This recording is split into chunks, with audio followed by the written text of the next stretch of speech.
Hazvina kumira zvakanaka mhuri yeZimbabwe. Pane nyaya ndiri kusangana nayo panapa iri kuburitswa naAdvocate Fadzemaire. Inova nyaya zvekare iri kuburitswa navanhu vakasiyana siyana, nyaya yetika yekunzi pane anoitwa Jameson Timber ari kunzi akasungwa izvezvo, atorwa akasungwa.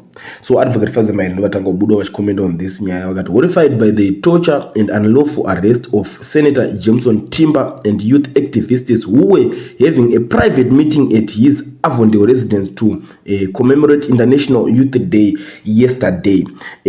Armed riot police stormed his home, tear-gassed young people peacefully sitting in his garden and frog marched them to police detention. This tragic incident is said echoes of the Soweto uprising and must be condemned by all progressive citizens. It is not a crime to demand a better society.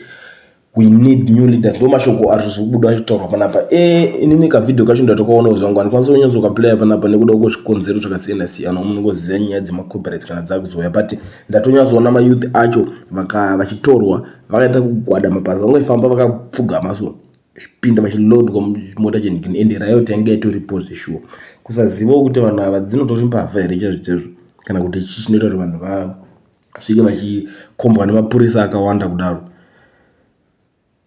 Because handiti it's just a meeting, unless kana zvisingachabvumidzwa kuti vanhu mungogarawo muchitaurira ngoti nyaya dzavati nyaya dzepolitics, but anyway ndo nyaya iri kuitika mhuri yeZimbabwe. Ndangoya ndakakubatirei zvekare nhasi pachannel penyu. Hamene kuti muri kuonawo sei nyaya yekutorwa kwaJameson Timber.